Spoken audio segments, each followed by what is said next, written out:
الحمد لله رب العالمين والعاقبة للمتقين الصلاة والسلام على سيد الرسل وخاتم النبيين۔ کئی دوستوں کا اصرار تھا کہ قرآن مجید فرقان حمید کی تفسیر اللہ تعالیٰ کی توفیق سے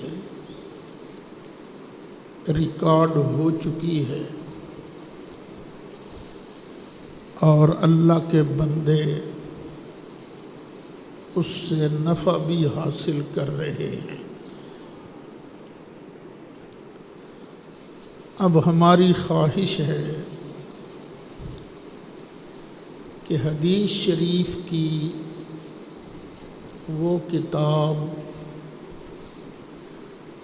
جس میں تکرار بھی نہیں اور تقریباً ہر عنوان پر احادیث مبارکہ جمع کر دی گئی ہیں، یعنی مشکات شریف، اس کا درس بھی ریکارڈ کروا دیا جائے۔ تو اللہ کے فضل سے، اللہ کی عنایت سے آج سے جمعۃ المبارک کے موقع پر درس مشکات شریف یہ بیان ہوا کرے گا۔ اللہ کا ارشاد ہے ما آتاکم الرسول فخذوہ، یہ میرا پیارا رسول صلی اللہ علیہ وسلم جو کچھ تمہیں دیویں وہ لے لو، اس پر عمل کرو۔ وما نہاکم عنہ فانتہوا، اور جس چیز سے روک دیں میں اس سے رک جاؤ۔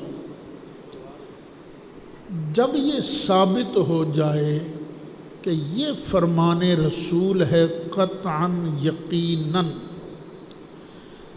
حدیث میں نہ سنداً کوئی کمزوری ہے، نہ متن میں کوئی کمزوری ہے، درایت کے بھی مطابق ہے، قرآن کے بھی مخالف نہیں ہے، تو اس حدیث پر عمل کرنا لازم ہوتا ہے۔ تو صاحب مشکات نے کتاب الایمان شروع کرنے سے پہلے وہ حدیث نقل فرمائی ہے جسے آدھا دین کہا جاتا ہے۔ آدھا دین، وہ حدیث کیا ہے کہ ایک عورت تھی جس کا نام تھا ام قیس۔ مکہ شریف کے ایک آدمی نے اسے نکاح کی دعوت دی۔ یہ عورت مدینہ شریف میں تھی، نکاح کا پیغام دینے والا مکہ شریف میں تھا۔ تو اس عورت نے کہا جب تک تم ہجرت نہیں کرو گے میں تم سے نکاح نہیں کر سکتی۔ تو اس آدمی نے نکاح کرنے کے لیے مکہ شریف سے مدینہ شریف کی طرف ہجرت کی۔ جب اس نے نکاح کے لیے ہجرت کی تو اب ایک سوال پیدا ہوا کہ اس شخص کو کیا ہجرت کا ثواب ملے گا کہ نہیں ملے گا، کیونکہ اس نے تو اللہ رسول کے لیے ہجرت نہیں کی، اس نے تو عورت کے لیے ہجرت کی ہے۔ تو امیر المؤمنین امام المتقین حضرت سیدنا عمر فاروق رضی اللہ عنہ حدیث کے راوی ہیں۔ وہ فرماتے ہیں کہ نبی کریم علیہ السلام نے ارشاد فرمایا کہ بھئی سن لو، انما الاعمال بالنیات، عملوں کا دار و مدار نیتوں پر ہوتا ہے۔ عمل کا ثواب تب ملے گا جب نیت ٹھیک ہوگی، اگر نیت ٹھیک نہیں تو خواہ کتنا بھی اچھا کام کرے اس کو اس عمل کا ثواب نہیں ملے گا۔ مثلاً کوئی بندہ مسجد میں آیا،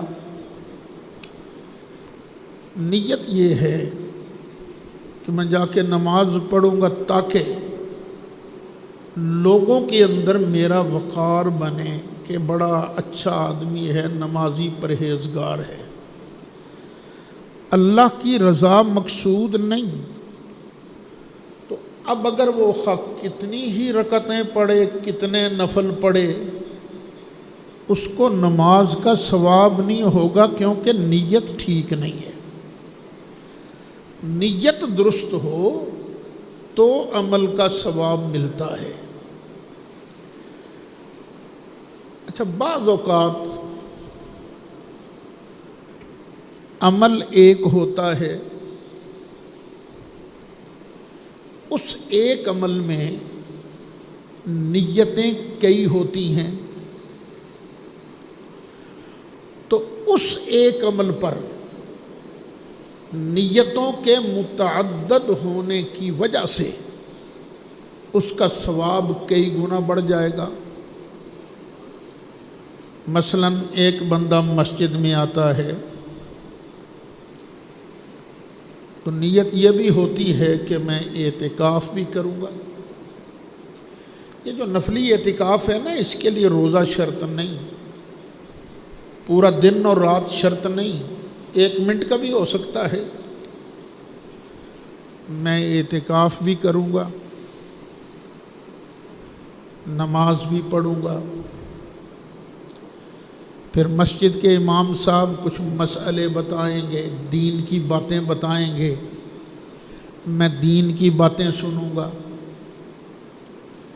میں اپنے مسلمان بھائیوں سے ملاقات کروں گا۔ اب نیتیں بدل رہی ہیں، تو جتنی نیتیں ہوں گی اتنی نیتوں کے مطابق اللہ تعالیٰ اس ایک عمل پر ثواب عطا فرمائے گا۔ اب نبی کریم علیہ السلام نے اس بات کو بیان فرمایا کہ سن لو، انما الاعمال بالنیات، عملوں کا دار و مدار نیتوں پر ہوتا ہے۔ وَإِنَّمَا لِامْرِئٍ مَّا نَوَىٰ، اور بندے کے لیے وہی ہے جس کی اس نے نیت کی، جس کام کی اس نے نیت کی، بندے کو اسی کا ثواب ملے گا۔ فَمَنْ كَانَتْ هِجْرَتُهُ إِلَى اللَّهِ وَرَسُولِهِ، تو جس کی ہجرت ہو اللہ کی طرف اور اللہ کے رسول کی طرف، مکہ شریف میں موجود ہے، اللہ کی طرف ہجرت کر کے مدینہ منورہ آ رہا ہے، رسول اللہ کی طرف ہجرت کر کے مدینہ منورہ آ رہا ہے، تو ہجرتہ فہجرتہ الی اللہ ورسولہ، تو اس کی ہجرت اللہ اور رسول کی طرف سمجھی جائے گی۔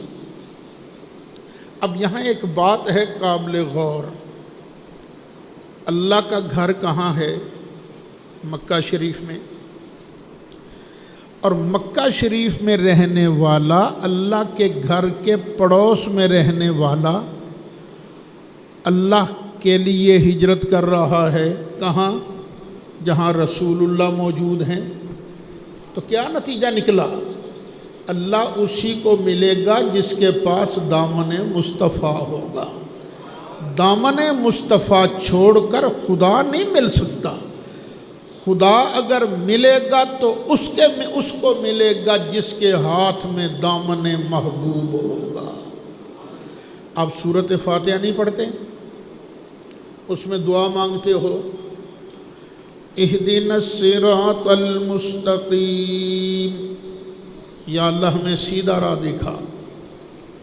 سیدھا راہ کون سا ہے؟ اللہ والا۔ یا اللہ اپنی طرف ہمیں آنے کی توفیق عطا فرما۔ لیکن آگے کیا فرمایا؟ سیدھا راستہ کون سا ہے؟ صراط الذین انعمت علیہم، راستہ ان لوگوں کا جن پر یا اللہ تو نے انعام کیا۔ پتہ چلا کہ یہ ثواب اسی کو ملے گا جس کے ایک ہاتھ میں اللہ کا قرآن ہوگا، دوسرے ہاتھ میں اللہ کے بندوں کا دامن ہوگا۔ تو فرمایا کہ جس کی ہجرت اللہ رسول کے لیے ہوگی تو اسی کی ہجرت اللہ اور اس کے رسول کے لیے مانی جائے گی۔ چونکہ یہ عوامی درس مشکات ہے، اس لیے میں یہاں وہ فنی باتیں نہیں کروں گا کہ یہاں شرط ہے، جزا ہے، شرط اور جزا میں منافات ہونی چاہیے۔ تو یہاں شرط بھی ایک ہے، جزا بھی ایک ہے، تو یہ کیا ہے؟ یہ فنی باتیں ہیں، یہ یہاں عرض نہیں کروں گا، بس اشارہ کر دیتا ہوں کہ یہاں کچھ عبارت محذوف ہے۔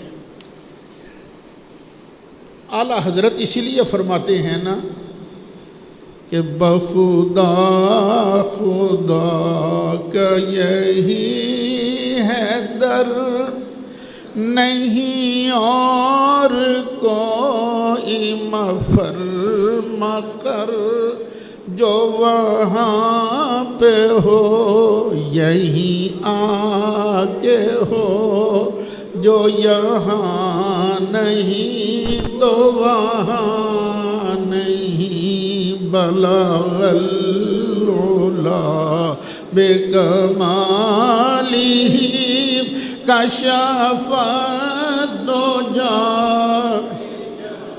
علیہ حسنت جمیع خصالہ، صلو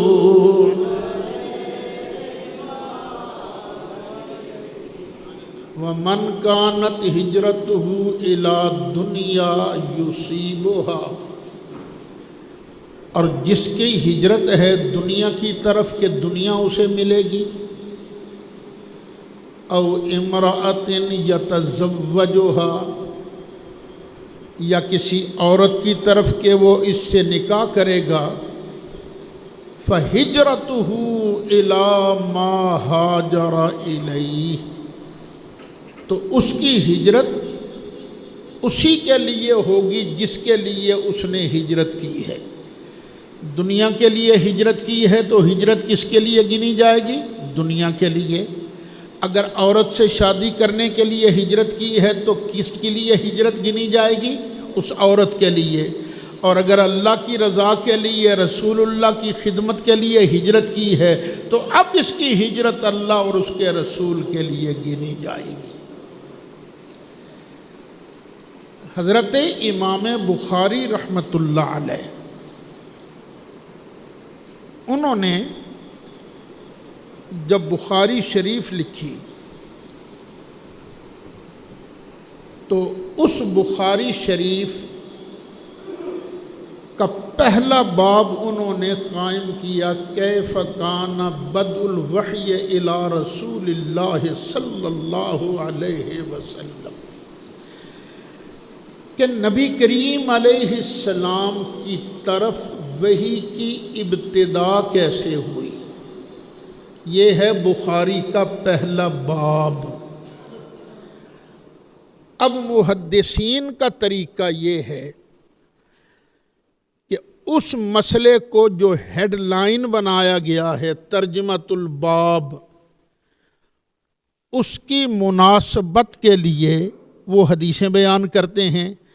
دیکھو اس حدیث سے بھی یہی مسئلہ ثابت ہو رہا ہے، دوسری حدیث سے بھی یہی مسئلہ ثابت ہو رہا ہے، جتنی حدیثیں آتی ہیں ان سے وہی مسئلہ ثابت ہوتا ہے جو ہیڈ لائن، جو ترجمۃ الباب جو بطور چیپٹر بیان کیا گیا ہے۔ تو امام بخاری نے بھی پہلی حدیث جو بیان کی وہ یہی کہ انما الاعمال بالنیات۔ اب یہاں محدثین میں بحث شروع ہو گئی، اس حدیث کا وحی کی ابتدا سے کیا تعلق ہے؟ بڑا زور لگایا محدثین نے، شارحین نے بڑا زور لگایا کہ کوئی بات بن جائے، لیکن سچی بات ہے کسی شارح سے اس سوال کا جواب نہیں بنا۔ یہ جو بخاری شریف پڑھانے والے حضرات ہیں نا، یہ جب شروع کرتے ہیں نا بخاری شریف پڑھانا، تو بخاری شریف کی جو بڑی بڑی شرح ہیں، عمدۃ القاری، فتح الباری، ارشاد الساری، یہ 3 کتابیں تو لازماً دیکھتے ہیں کہ ان بزرگوں نے حدیث کا مطلب کیا بیان کیا ہے۔ پھر جب 7-8 مرتبہ پڑھا لیتے ہیں نا بخاری شریف، پھر وہ جو 2 بڑی کتابیں ہیں نا عمدۃ القاری، فتح الباری، وہ پھر چھوڑ دیتے ہیں۔ اب پڑھانے کے لیے مطالعہ کرتے ہیں تو صرف ایک کتاب سامنے رکھتے ہیں، اس کا نام ہے ارشاد الساری، امام اجل امام قسطلانی کی کتاب ہے۔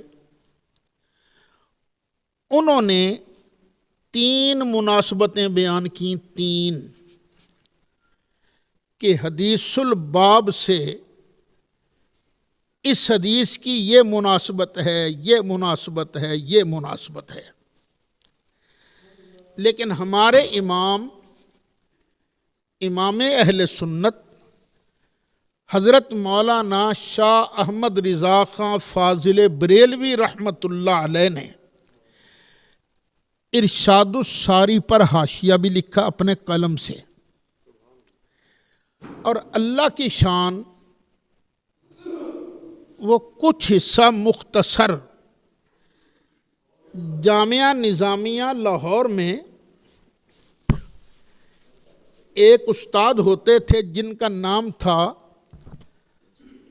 غلام مصطفیٰ شاہ عقیل، جامعہ نظامیہ رضویہ کے استاد تھے۔ انہوں نے امام کا یہ حاشیہ خود اپنی نگرانی میں چھپوایا، اور مزے کی بات یہ ہے کہ آخر میں امام نے جو عربی زبان میں لکھا تھا اس کی فوٹو بھی درج کر دی۔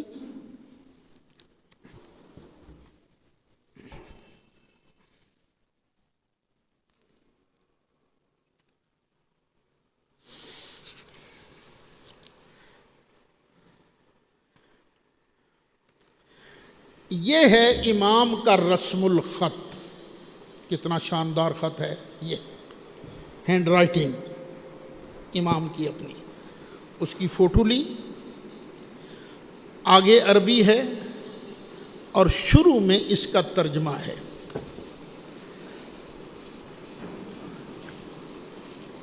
اب یہاں امام اپنی طرف سے اس حدیث انما الاعمال بالنیات کا ترجمۃ الباب سے تعلق بیان کرتے ہیں۔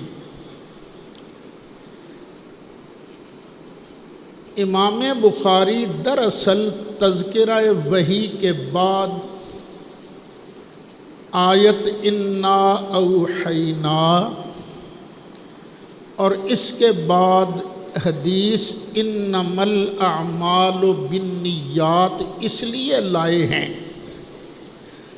تاکہ یہ بتائیں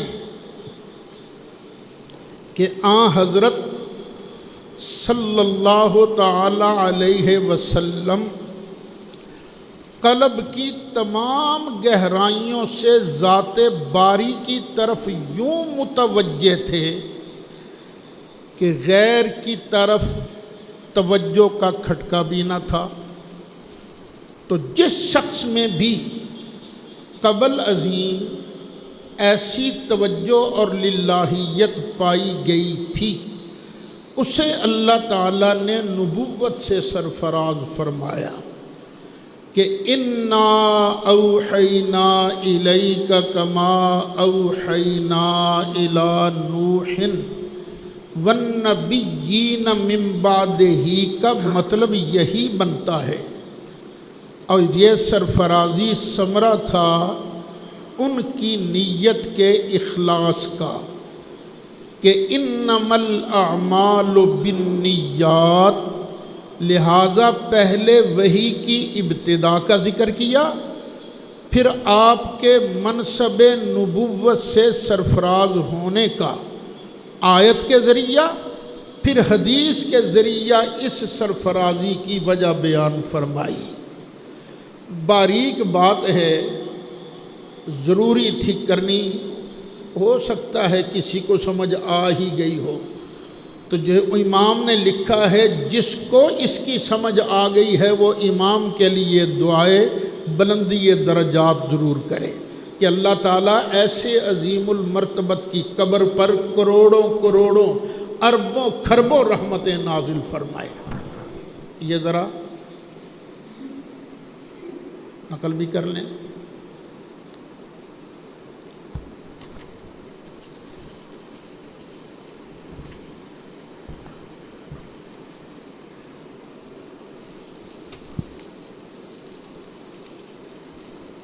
اور یہ ٹائٹل پیج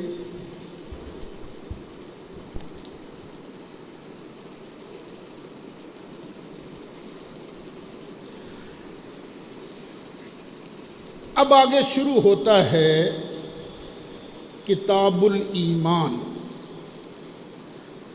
اور اس حدیث کے راوی بھی امیر المومنین حضرت سیدنا فاروق اعظم رضی اللہ عنہ ہیں۔ قال، حضرت عمر نے فرمایا، بینما نحن عند رسول اللہ صلی اللہ علیہ وسلم ذات یوم، ایک دن ہم نبی کریم علیہ السلام کے پاس بیٹھے ہوئے تھے، اذ طلع علینا رجل، کہ اچانک ایک مرد ظاہر ہو گیا۔ اس مرد کی حالت کیا تھی؟ شدید و بیاض الثوب، بڑے سونے سفید کپڑے پہنے ہوئے تھا۔ شدید و سواد الشعر، اس کے بال بڑے سیاہ کالے تھے۔ لا یرا علیہ اثر السفر، اگر یہ باہر سے کہیں آیا ہوتا تو سفر کے نشانات تو ضرور ہوتے نا اس پر۔ آپ بائک پر ہی گھنٹہ گھر تک جائیں تو گھنٹہ گھر تک پہنچتے پہنچتے کپڑوں پر جسم پر سفر کے نشانات تو پڑتے ہیں نا، اور وہ پیدل سفر یا ڈاچیوں پر سفر کا کوئی نشان بھی نہیں تھا اس پر، نہ گرد نہ غبار۔ ولا يعرفه منا احد، اور اگر وہ مدینہ شریف کا ہوتا تو کوئی نہ کوئی تو اس کو پہچانتا نا، تو اس کو پہچان بھی کوئی نہیں رہا تھا۔ سمجھ گیا یہ آنے والا کوئی انسان نہیں ہے، یہ اللہ کا فرشتہ ہے۔ حتی جلس الی النبی صلی اللہ علیہ وسلم، وہ بندہ آیا نبی کریم علیہ السلام کے پاس آن کر بیٹھ گیا۔ سرکار دو زانو تشریف فرما تھے، فَأَسْنَدَ رُكْبَتَيْهِ إِلَىٰ رُكْبَتَيْهِ، تو اس نے اپنے گھٹنے سرکار کے گھٹنوں کے ساتھ ملا دیے،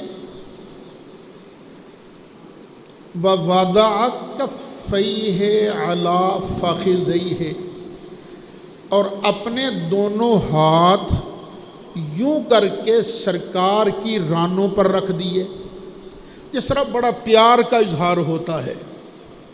وَقَالَ يَا مُحَمَّدْ، اور عرض کیا اے اللہ کے محبوب علیہ السلام، اخبرنی عن الاسلام، ذرا مجھے اسلام کے بارے تو کچھ بتائیے، اسلام کس چیز کا نام ہے؟ تو نبی کریم علیہ السلام نے فرمایا الاسلام، اسلام اس چیز کا نام ہے ان تشہد اللہ الہ الا اللہ وان محمدن رسول اللہ، کہ تو اس بات کی گواہی دے کہ اللہ کے علاوہ کوئی لائق عبادت نہیں۔ جتنے نبی آئے ہیں سب نبیوں نے یہی پیغام دیا ہے کہ عبادت کے لائق صرف اللہ ہے۔ اپنی نبوت، اپنی رسالت کی دعوت دی اور فرمایا تو اس بات کی گواہی دے کہ محمد اللہ کے رسول ہیں۔ یہ سرکار اسلام کی تفصیلات بیان فرما رہے ہیں۔ وَتُقِيمَ الصَّلَاةَ، اور تو نماز قائم کرے، اور یہ نماز جو ہے یہ تو اسلام کا بڑا اہم رکن ہے نا۔ وَتُؤْتِيَ الزَّكَاةَ، اور تو زکوٰۃ بھی دے، گواہیاں بھی دے، نماز بھی پڑھے، زکوٰۃ بھی ادا کرے۔ وَتَصُومَ رَمَضَانَ، اور تو رمضان کے روزے رکھے۔ وَتَحُجَّ الْبَيْتَ، اور تو اللہ کے گھر کا حج کرے۔ اِنِ اسْتَطَعْتَ إِلَيْهِ سَبِيلًا، اگر تو وہاں تک پہنچنے کی طاقت رکھتا ہے تو تجھ پر حج کرنا زندگی میں ایک مرتبہ لازم ہے کہ تو اللہ کے گھر کا حج کرے۔ لیکن حج کس پر فرض ہے؟ جس کے پاس استطاعت ہو۔ اب سرکار نے یہ بیان کی 5 چیزیں، تو سوال پوچھنے والے نے کہا صدقتا، آپ نے بالکل ٹھیک فرمایا ہے۔ جب اس نے کہا نا جی آپ نے بالکل ٹھیک فرمایا ہے، حضرت عمر کہتے ہیں فعجبنا لہو، ہمیں اس پر تعجب ہوا۔ کس بات کا؟ یسألہ ویصدقہ، پوچھتا بھی ہے اور تصدیق بھی کرتا ہے۔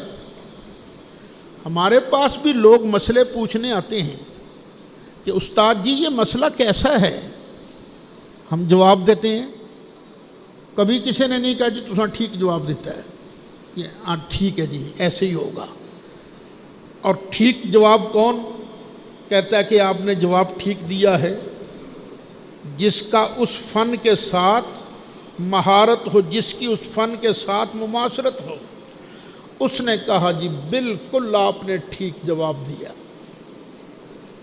پھر اس نے کہا فَأَخْبِرْنِي عَنِ الْإِيمَانِ، آپ نے اسلام کے بارے تو بتا دیا، اب ذرا ایمان کے بارے بتائیے، ایمان کس چیز کا نام؟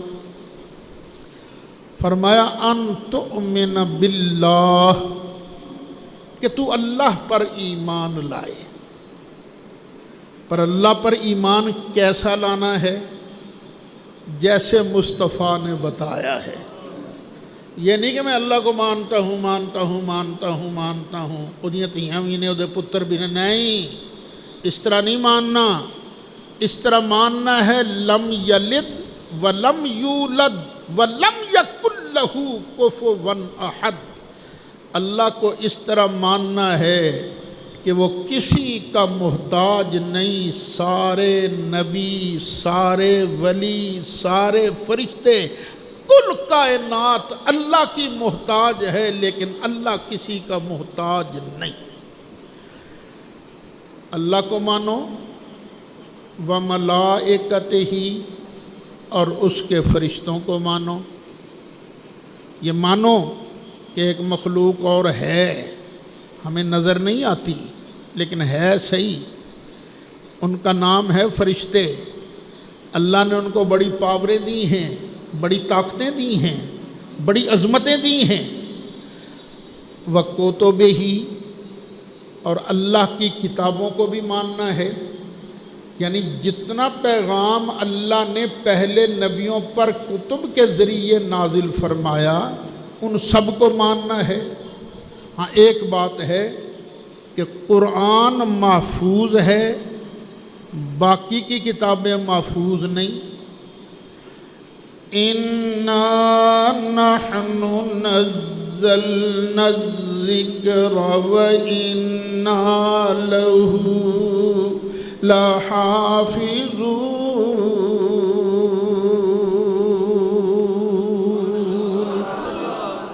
بے شک قرآن کو ہم نے ہی نازل کیا اور ہم ہی اس کی حفاظت فرمانے والے ہیں۔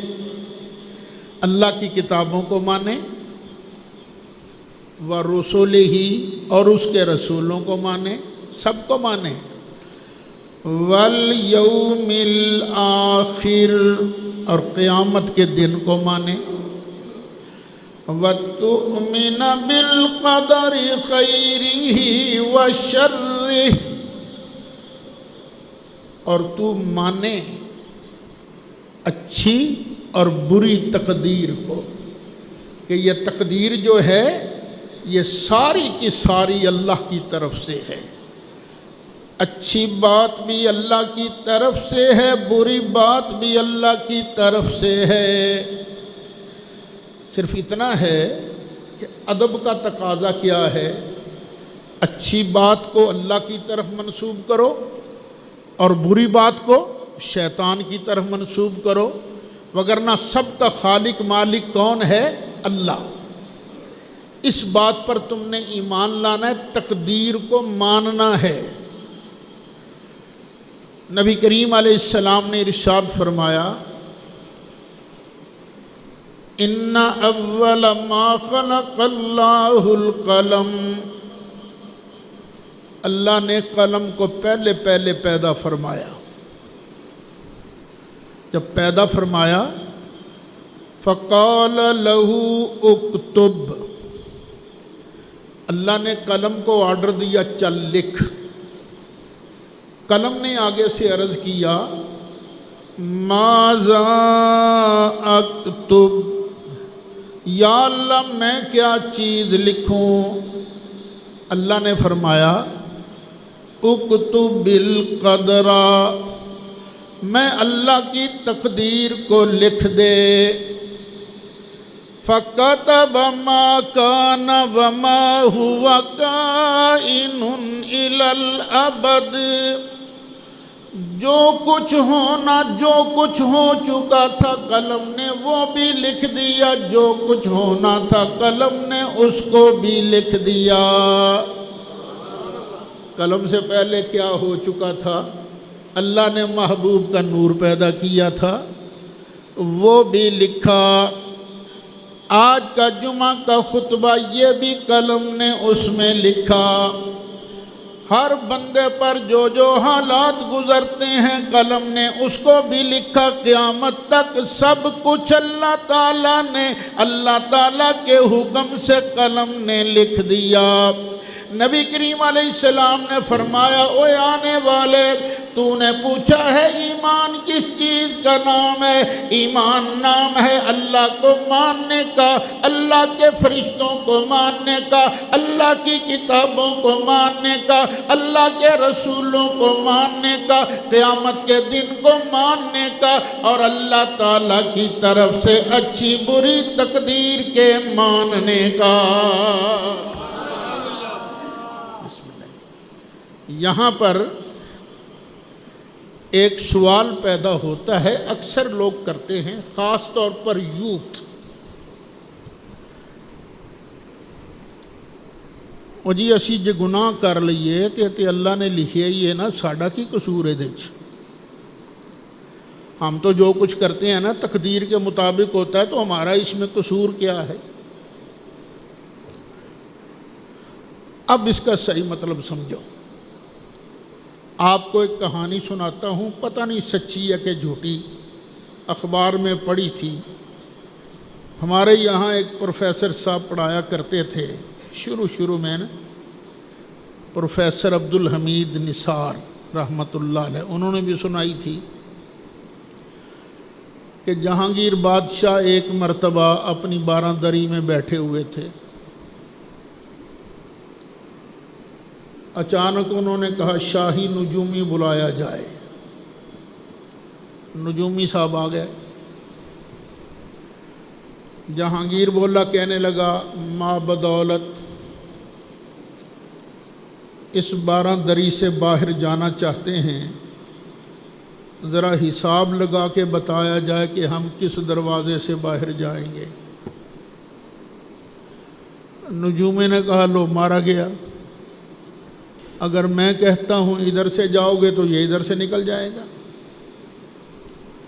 شاہی آرڈر تھا، اس نے حساب کتاب کیا، کاغذ میں لکھا اور طے کر کے بادشاہ کی طرف بڑھایا۔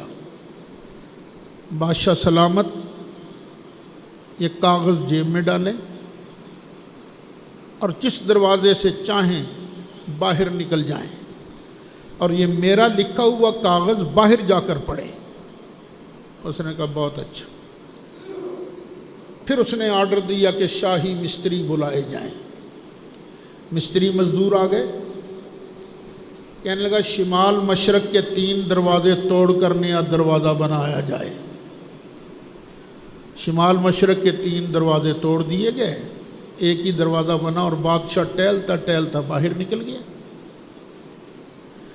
باہر نکلا تو اس نے کاغذ کھولا تو کاغذ پر لکھا ہوا تھا بادشاہ سلامت ان دروازوں میں سے کسی دروازے سے باہر نہیں جائیں گے، بلکہ شمال مشرق کے 3 دروازے توڑ کر ایک نیا دروازہ بنایا جائے گا اور بادشاہ سلامت اس میں سے گزر کے جائیں گے۔ کہانی ختم ہو گئی۔ اب فرمائیے کہ بادشاہ اپنی مرضی سے باہر گیا تھا یا نجومی کے مجبور کرنے سے؟ اپنی مرضی سے، لیکن ہوا ویسے نہیں جیسے نجومی نے لکھا تھا، ویسے ہی ہوا۔ یہ بادشاہ مجبور نہیں تھا، یہ نجومی کے علم کا کمال تھا۔ کروڑوں نجومی ایک طرف، خربوں نجومی ایک طرف، میرے اللہ کا علم ایک طرف۔ اللہ تعالیٰ نے مجھے بھی پیدا کیا، آپ کو بھی پیدا کیا، کل کائنات کو پیدا کیا، پھر ہمیں نیکی کا بھی اختیار دیا، برائی کا بھی اختیار دیا۔ اے میرے بندے تیری مرضی، برا کام کر یا اچھا کام کر۔ اگر اچھا کام کرے گا تو یہ تیرے لیے ثواب کا سبب ہوگا، اگر برا کام کرے گا تو تیرے لیے عذاب کا سبب ہوگا۔ لیکن ہو اسی طرح رہا ہے جیسے اللہ تعالیٰ کے حکم سے قلم نے لکھا تھا۔ یہ ہماری مجبوری نہیں، یہ تو اللہ کے علم کا کمال ہے کہ قیامت تک جس بندے نے بھی جو کچھ کرنا ہے وہ اسی کے علم کے مطابق ہو رہا ہے۔ اسی کا نام ہے تقدیر۔ جب سرکار نے یہ جواب ارشاد فرمایا، پھر کہنے لگا صدقتا، آپ نے سچ کہا ہے، آپ نے سچ کہا ہے۔ پھر کہنے لگا فَأَخْبِرْنِي عَنِ الْإِحْسَانِ، ذرا احسان کے بارے تو بتائیے، احسان کس چیز کا نام ہے؟ کتنی چیزیں اس نے پوچھی؟ پہلے ایمان، اسلام، پہلے اسلام پھر ایمان، اب احسان۔ نبی کریم علیہ السلام نے ارشاد فرمایا احسان اس چیز کا نام ہے ان تعبد اللہ کأنک تراہ۔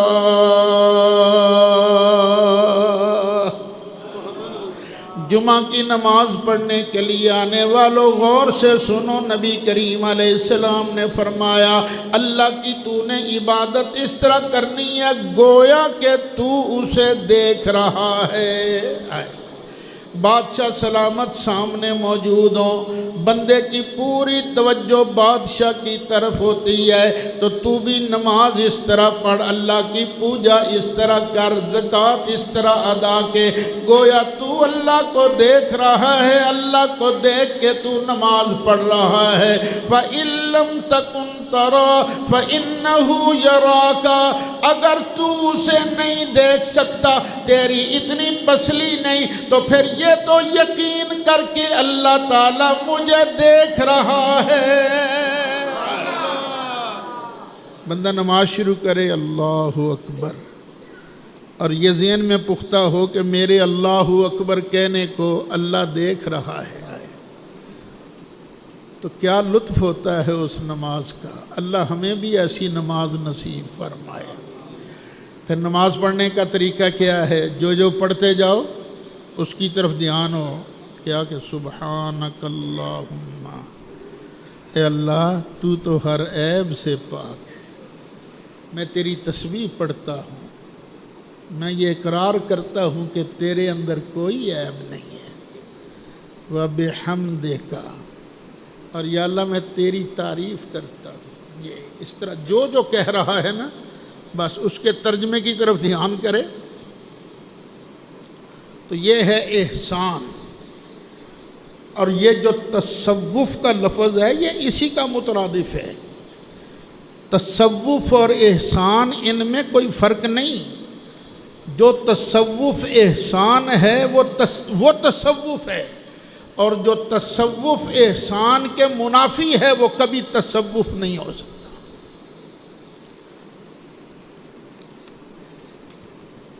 جب نبی کریم علیہ السلام نے یہ جواب ارشاد فرمایا تو اب اس نے پھر پوچھا فَأَخْبِرْنِي عَنِ السَّاعَةِ، ذرا قیامت کے بارے تو مجھے بتائیے، قیامت کب آئے گی؟ نبی کریم علیہ السلام نے ارشاد فرمایا مَل مَسْئُولُ عَنْهَا بِأَعْلَمَ مِنَ السَّائِلِ، جس سے پوچھا گیا ہے وہ پوچھنے والے سے زیادہ نہیں جانتا۔ پوچھا گیا ہے مجھ مصطفیٰ سے، اور پوچھنے والا تو ہے، تو بھئی اس مسئلے میں ہم دونوں برابر ہیں۔ اب یہاں ہمارے مخالفین یہ معنی کرتے ہیں، ہمارے کچھ اپنے بھی، کہ نبی کریم علیہ السلام نے فرمایا نہ تو جانتا ہے نہ میں جانتا ہوں قیامت کب آئے گی، تجھے بھی خبر نہیں مجھے بھی خبر نہیں۔ اگر کوئی اس طرح کا ترجمہ کرے تو ہم اس پر فتویٰ نہیں لگا سکتے، کیونکہ کئی علماء کا یہی عقیدہ ہے، ظاہری علماء کا، اور جو علماء باطنی ہیں، جو اندر والی بات جانتے ہیں، جن کا دل اللہ نے روشن کر رکھا ہے، وہ کہتے ہیں اس کا مطلب یہ ہے جانتا میں بھی ہوں جانتا تو بھی ہے، لیکن ان لوگوں کو بتانے کی بات نہیں ہے۔ میرے پاس ایک مرتبہ یہی مدرسہ میں ایک دیوبندی مولوی صاحب جو فوت ہو چکے ہیں مناظرہ کے لیے آئے، اور انہوں نے میرے سامنے یہی حدیث پڑھی، دیکھو تم کہتے ہو نبی پاک علیہ السلام کو اللہ تعالیٰ نے قیامت کا علم دیا ہے، لیکن یہ جو حدیث جبریل ہے، اس حدیث جبریل کے اندر نبی کریم علیہ السلام فرماتے ہیں مَل مَسْئُولُ عَنْهَا بِأَعْلَمَ مِنَ السَّائِلِ، یہ جس سے پوچھا گیا ہے پوچھنے والے سے زیادہ نہیں جانتا، مطلب یہ ہے کہ نہ تو جانے نہ میں جانوں۔ میں نے کہا جی یہ آپ نے مطلب کہاں سے نکال لیا؟ مطلب تو یہ بھی ہو سکتا ہے جانتا تو بھی ہے جانتا میں بھی ہوں، دونوں مطلب ہو سکتے ہیں نا۔ کہیں پھر آپ نے کس بنیاد پر یہ کہا کہ جانتا تو بھی ہے جانتا میں بھی ہوں، یہ آپ نے کہاں سے مطلب نکالا؟ میں نے کہا جی اسی حدیث سے، کیونکہ آنے والے سوال کرنے والے نے آگے نبی کریم علیہ السلام سے پوچھا فَأَخْبِرْنِي عَنْ أَمَارَاتِهَا، اے پیارے محبوب اگر فکس تاریخ نہیں بتانی تو 4 نشانیاں تو بتا دیجئے۔ آئے ہائے، نشانیاں اسی سے پوچھی جاتی ہیں جس کو چیز کا پتہ ہو، جس کو پتہ نہ ہو وہ نشانیاں بتا نہیں سکتا۔ کوئی آدمی آئے اور مجھے کہے میں نے آپ کے مدرسہ میں آنا ہے، مجھے نشانیاں تو بتا دیجئے، میں نشانیاں اس لیے بتا سکوں گا کہ مجھے اپنے مدرسے کے محل وقوع کا پتہ ہے، اگر مجھے پتہ نہ ہو محل وقوع کا میں نشانیاں نہیں بیان کر سکتا۔ اس نے نبی کریم علیہ السلام سے پوچھا آقا اگر قیامت کی فکس تاریخ نہیں بتانی تو نہ بتائیے، چند نشانیاں تو بتا دیجئے۔ نبی کریم علیہ السلام نے فرمایا انت تلد الامۃ ربتها، پہلی نشانی یہ ہے کہ لونڈی اپنی مالکن کو جنے گی، یعنی وقت آ جائے گا کہ بیٹیاں اپنی ماں کے ساتھ ایسا سلوک کریں گی جیسے مالک اپنے نوکروں کے ساتھ سلوک کرتا ہے۔ ماں کا حیا نہیں رہے گا، ماں باپ کا حیا نہیں رہے گا، یہ پہلی نشانی سرکار نے فرمایا۔ وَأَن تَرَى الْحُفَاةَ الْعُرَاةَ الْعَالَةَ رِعَاءَ الشَّاءِ،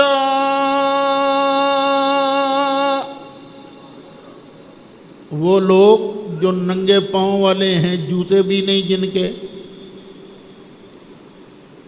جن کے پاس کپڑے بھی نہیں، ننگا جسم ہے، محتاج ہیں، وہ بکریوں کے ریوڑ چراتے نظر آئیں گے۔ یہ بھی ہوگا کہ بالکل محتاج لوگ بہت امیر بن جائیں گے۔ یتطاولون فی البنیان، اور یہ لوگ عمارتوں پر فخر کریں گے، اب دیکھیا میری بلڈنگ ایڈی ہے، میرا مکان ہے انہیں مرلیاں چھے، ایڈا اچھا مکان ہے میرا، عمارتوں میں فخر کریں گے۔ نبی کریم علیہ السلام نے یہ نشانیاں بیان فرمائی۔ قالا، اب حضرت عمر پھر فرماتے ہیں ثم انطلقا، پھر وہ بندہ چلا گیا۔ فلبثت ملیا، میں تھوڑی دیر تک سرکار کے پاس بیٹھا رہا۔ ثم قال لی، پھر اللہ کے محبوب نے مجھ سے پوچھا یا عمر اتدری من السائل، عمر کیا جانتے ہو یہ سوالی کون تھا؟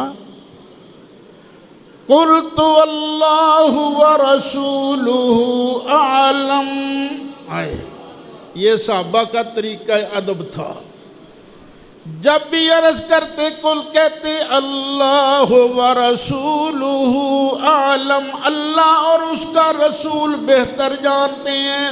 کئی مولوی صاحبان کہتے ہیں رسول اللہ کا نام اللہ کے نام کے ساتھ نہیں لینا چاہیے، لیکن مشکات کی یہ حدیث جبریل جو کئی کتابوں کے اندر موجود ہے، اس میں حضرت عمر یہ کہتے ہیں یا رسول اللہ آپ نے پوچھا یہ سوالی کون تھا؟ میں تو نہیں جانتا، اللہ ورسولہ اعلم، اللہ جانتا ہے یا اللہ کا رسول جانتا ہے۔ سرکار خدا سے خدا نہیں ہے، لیکن خدا سے جدا بھی نہیں ہے۔ سرکار نے فرمایا فَإِنَّهُ جبریل، یہ آنے والا جبریل تھا، جبریل تھا۔ کیوں آیا تھا؟ اتاکم، یہ تمہارے پاس آیا تھا، یعلمکم دینکم، تاکہ یہ تمہیں تمہارا دین سکھائے، کہ جب کسی سے پوچھا جائے نا تو اس کا ادب، اس کا احترام ضروری ہے، اور مسئلہ پوچھتے وقت لڑنا نہیں چاہیے، بلکہ بڑی نیاز مندی کے ساتھ، عاجزی کے ساتھ مسئلہ پوچھنا چاہیے۔ تو الدین کلہ ادب، سارے کا سارا دین ادب کا نام ہے۔ تو جبریل علیہ السلام نے مسائل بھی پوچھے اور سرکار کا ادب بھی کیا، تو ہمیں بھی اللہ تعالیٰ سرکار کا بھی ادب کرنے کی توفیق عطا فرمائے، اور اپنے اساتذہ کا، جن سے ہم اپنا علم سیکھتے ہیں، اللہ ہمیں بھی ان کا ادب نصیب فرمائے۔ تو آئندہ جمعہ یہیں سے آگے بات چلے گی اور شروع ہوگی کہ نبی کریم علیہ السلام نے قیامت کی فکس تاریخ کیوں نہیں بتائی، ایک، اور کیا نبی کریم علیہ السلام کو قیامت کی فکس تاریخ کا علم تھا کہ نہیں۔ انشاءاللہ یہ دو باتیں پہلے بیان ہوں گی، اس کے بعد آگے شروع ہوگی۔ اب سنتیں ادا فرما لیجیے۔